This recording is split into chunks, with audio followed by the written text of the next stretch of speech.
بسم اللہ الرحمن الرحیم۔ محترم سامعین و ناظرین، السلام علیکم ورحمۃ اللہ وبرکاتہ۔ امید ہے آپ اللہ تعالیٰ کے فضل و کرم سے خیریت سے ہوں گے۔ اللہ تعالیٰ آپ کو، آپ کے اہل خانہ کو ہمیشہ اپنی حفظ و امان میں رکھے، آمین۔ راہ ہدایت و نجات کے سلسلے کا ولاگ شروع کرتا ہوں۔ مدرس ہیں جناب قاری حافظ مولانا محمد اقبال صاحب، خطیب جامعہ مسجد نگینہ انصاریہ شہوپورہ۔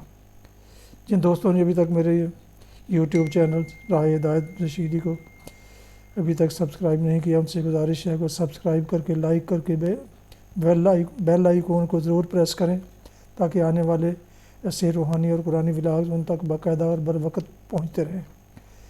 شروع کرتے ہیں آج کا ولاگ، درس قرآن۔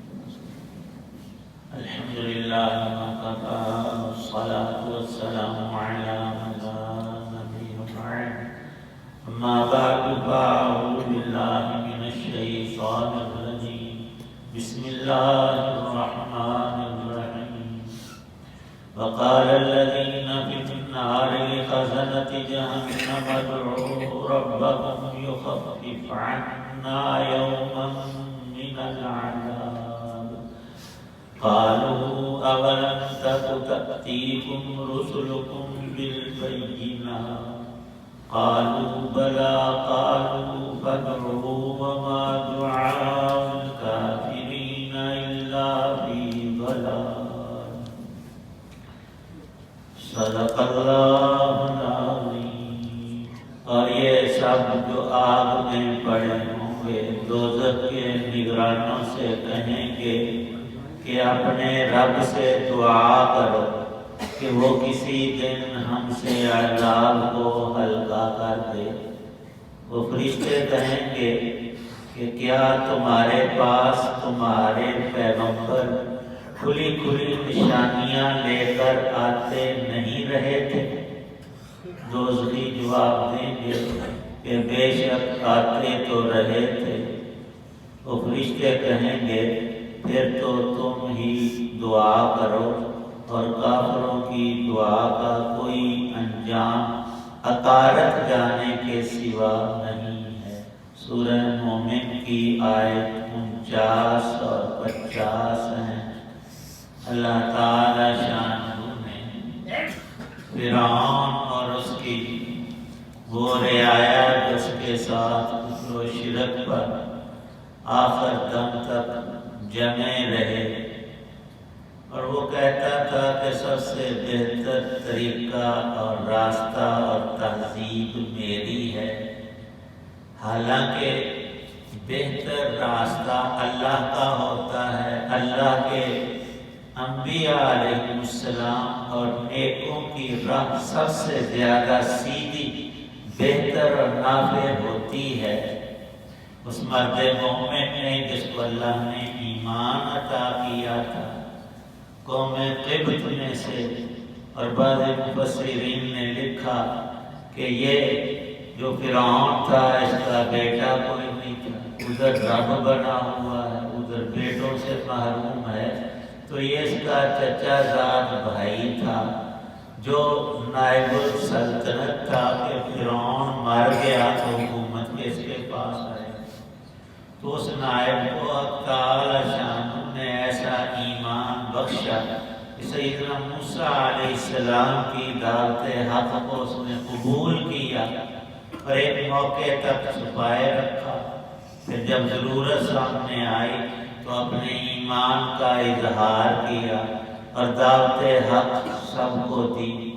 جب دیکھا کہ یہ بجائے سچی بات ماننے کے اپنے باطل پر نہ صرف جمے ہوئے بلکہ مجھے بھی کہتے ہیں کہ ہمارے اندر ہی شامل ہو جا، تو اس نے کہا کہ آج تم مانتے نہیں لیکن کل وقت ضرور آئے گا، تم میری ان باتوں کو یاد کرو گے کہ وہ اللہ کا بندہ صحیح کہتا تھا، مان لیتے تو یہ برا وقت دیکھنا نہ پڑتا، اور وہ وقت دور نہیں ہوتا۔ زندگی انسان کی اور اس نظام کائنات میں جو اللہ نے وقت کی پابندی رکھی ہے اس کو کوئی ہٹا نہیں سکتا، بدل نہیں سکتا۔ سورج کے، چاند اور اس پورے نظام کو ایک سیکنڈ بھی کوئی انسان، کوئی مخلوق آگے پیچھے کرنے کی مجاز نہیں۔ لمحہ بلمحہ یہ اوقات گزرتے جا رہے ہیں۔ متکبرین کی سرکشی اور ان کی جبروت اور لوگوں کے اندر گروبر کہ وہ اتنا بڑا ہے، وہ اس کے سامنے آنکھ اٹھاؤ وہ فرعون قتل کر دیتا ہے۔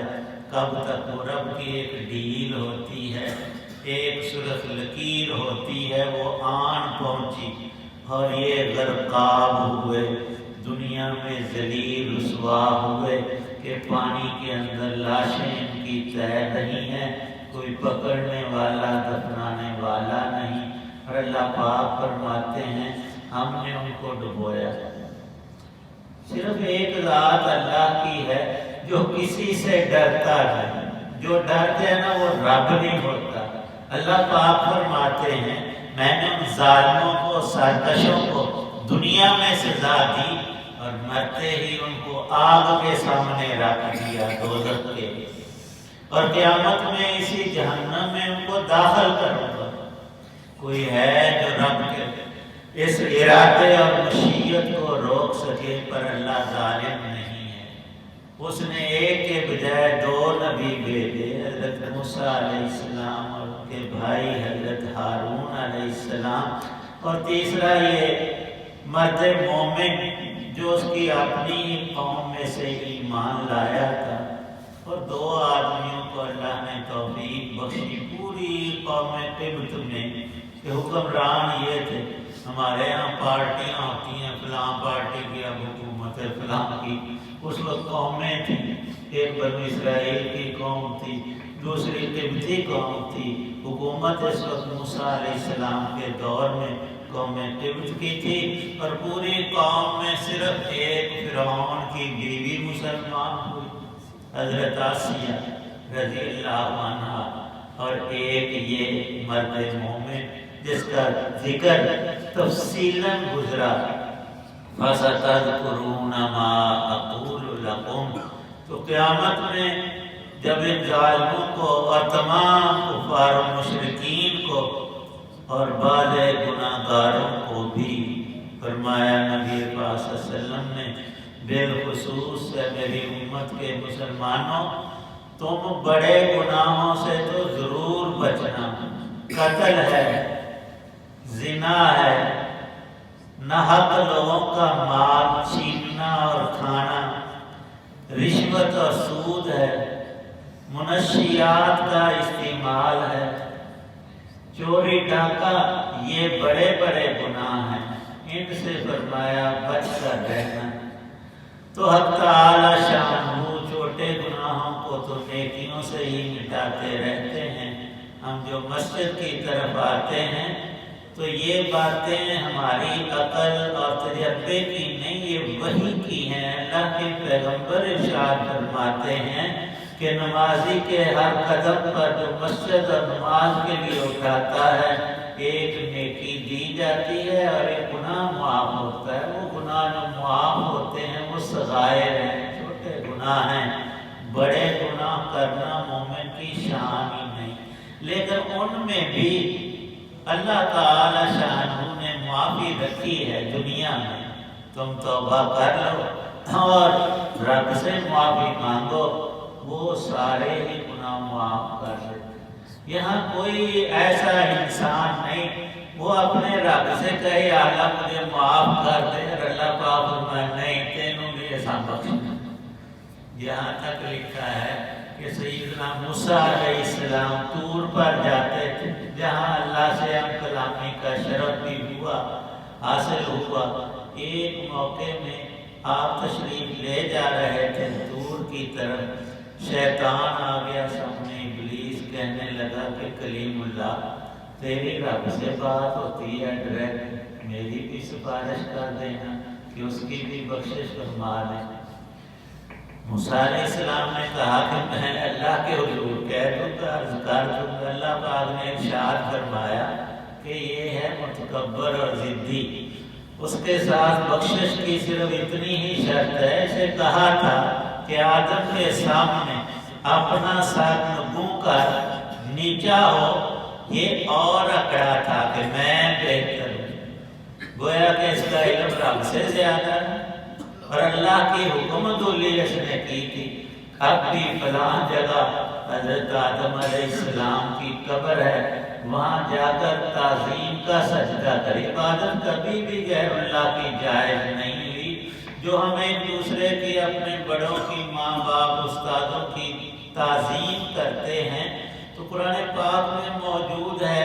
یوسف علیہ السلام کو جب اللہ پاک نے مصر کی بادشاہت عطا کی تھی اور ان کے ماں باپ اور 11 بھائی اور سارا قبیلہ انہوں نے بلا لیا فلسطین سے مصر میں، تو اس وقت وہ تخت پر تشریف فرما تھے۔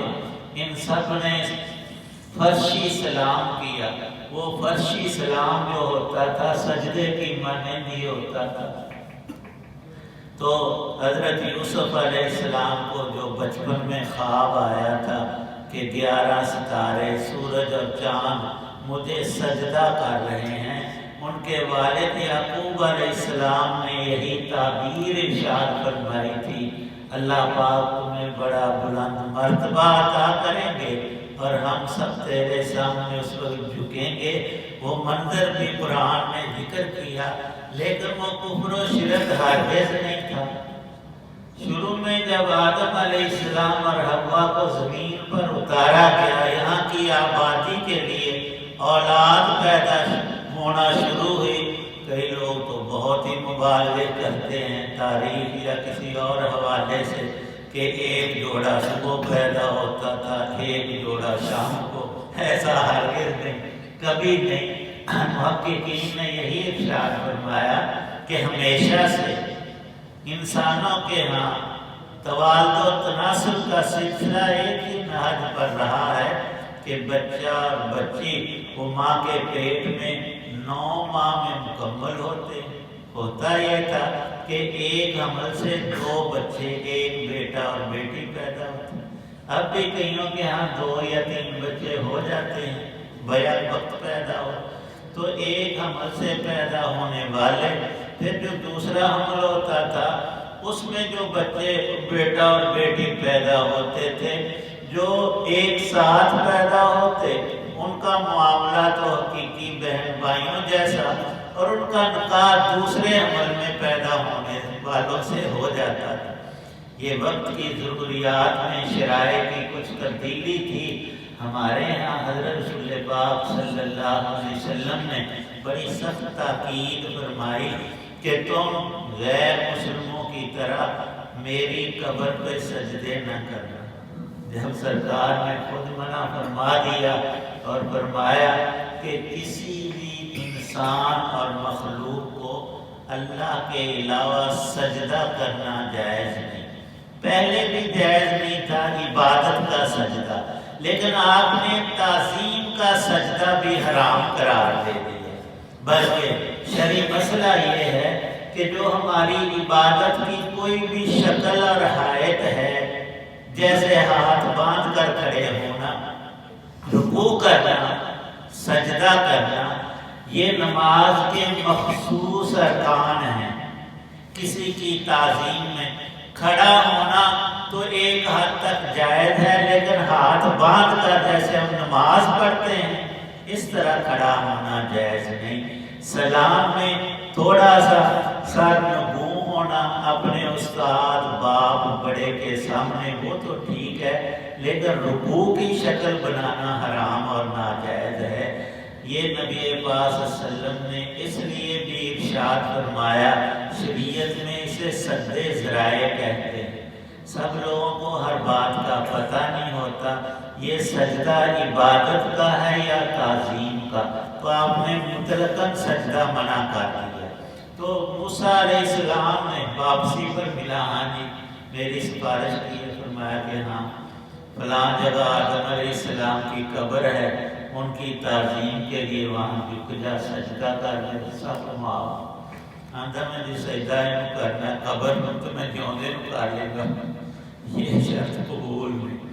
اور امام غزالی علیہ الرحمہ نے لکھا ہے کہ انسان اور شیطان میں جو فرق ہے، ایک بہت بڑا فرق یہ ہے کہ انسان اپنی غلطی کو تسلیم کر لیتا ہے اور معافی مانگ لیتا ہے۔ رب سے تو معافی مانگنی ہی چاہیے، کسی بندے سے زیادتی کی ہے، حکم یہ ہے کہ اسے بھی معاف کروا لو۔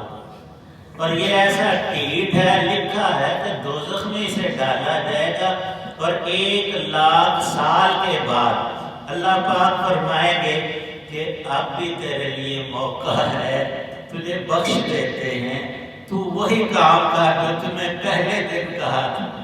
ایڈا ٹھیٹ ہے کہ اگر نہیں مار جاؤں گا، سڑ جاؤں گا، ایتھے ہی رہنا، لیکن وہ بات رب کی تسلیم نہ کرنا، یہ سب سے بڑی محرومی ہے۔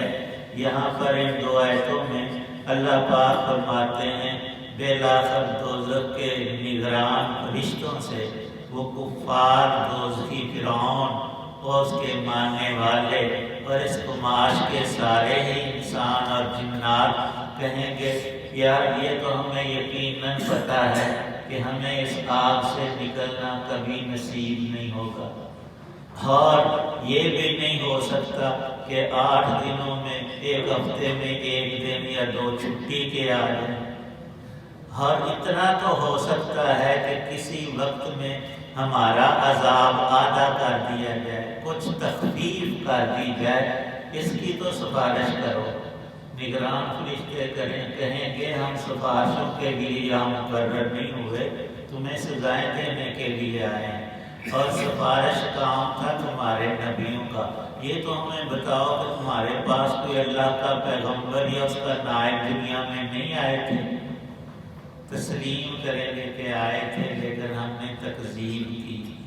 تو اس واقعے سے، حقیقت سے پہلے اللہ نے ہمیشہ اپنے کلام میں بتایا ہے کہ اے انسان یہ سارے حالات آنے والے ہیں، سوچنے کا موقع اب ہے، جب موقع کھو دو گے پھر کچھ نہیں بنے گا۔ اور فرمایا اللہ پاک نے کہ قیامت میں کسی کافر کی کوئی دعا بھی قبول نہیں ہوگی، وہ قبولیت دعا سے اگلے جہان اور جگہ میں پہنچ چکے ہوں گے۔ قالوا ارشاد فرمایا کہ وما دعاء الکافرین الا فی ضلال، ان کی وہاں ہر بات کو رد کر دیا جائے گا، جیسے انہوں نے دنیا میں اللہ کی بات کو ٹھکرا دیا تھا، اللہ کے سچے نبیوں کی تکذیب ہی نہیں، ٹھٹھا اور تمسخر کرتے تھے، تو اب اس کی سزا ہی ہے قیامت میں۔ ہاں دنیا میں موت سے پہلے ہر ایک کے پاس موقع ہے، اللہ تعالی شان ہم سب کی کامل نجات۔ الحمدللہ رب العالمین والصلاة والسلام علی رسولہ النبی اللہم صلی علی سیدنا محمد النبی الامی وآلہ وسلم۔ یا اللہ پاک ہمارے سب گناہ معاف فرما، نیک اعمال قبول، بیماروں کو تندرستی عطا فرما، دین کی سمجھ عمل کی توفیق عطا، اپنے کلام پاک کا شغف اور محبت عطا فرما، قرآن پاک پڑھنے سننے عمل کی توفیق عنایت فرما، ایمان کامل یقین محکم عمل صالح کی توفیق عنایت۔ جتنے حضرات دعا میں موجود ہیں یا اللہ پاک سب کی نیک مرادوں کو پورا فرما، دنیا اور آخرت کی برکتیں، راحتیں، نعمتیں، آسانیاں، فراوانیاں، ترقیات نصیب فرما، حرام کاموں اور حرام مولوں سے ہم سب کی حفاظت فرما۔ یا اللہ پاک اہل ایمان دنیا سے چلے گئے ان کی بخشش فرما، جو نیک ہیں ان کے درجے بلند فرما، ہم میں سے ہر ایک کو اپنے وقت پر ایمان پر خاتمہ نصیب فرمانا۔ صلی اللہ تعالی علی خیر خلقہ محمد وعلی آلہ وصحبہ بیتہ اجمعین۔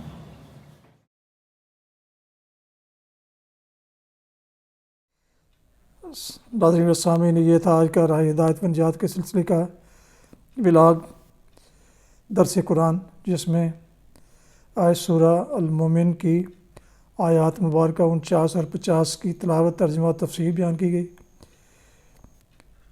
دوبارہ درخواست ہے کہ جن دوستوں نے ابھی تک میرے یوٹیوب چینل راہ ہدایت رشیدی عربی رشیدی کو ابھی تک سبسکرائب نہیں کیا، وہ سبسکرائب کر کے لائک کر کے بیل آئیکن کو ضرور پریس کر لیں، تاکہ آنے والے ایسے روحانی اور قرآنی ولاگز ان تک باقاعدہ ان تک پہنچتے رہیں۔ اللہ تعالیٰ آپ کا حامی و ناصر ہو۔ اللہ تعالیٰ آپ کو، آپ کے اہل خانہ کو ہمیشہ اپنی حفظ و امان میں رکھے، آمین۔ اپنی دعاؤں میں پاک وطن، والدین، اعزاء و اقارب، دوستوں کے علاوہ اس ناچیز کو بھی اس میں شامل کر لیں۔ اللہ تعالیٰ آپ کا حامی و ناصر ہو۔ السلام علیکم ورحمۃ اللہ وبرکاتہ۔ پاکستان زندہ باد۔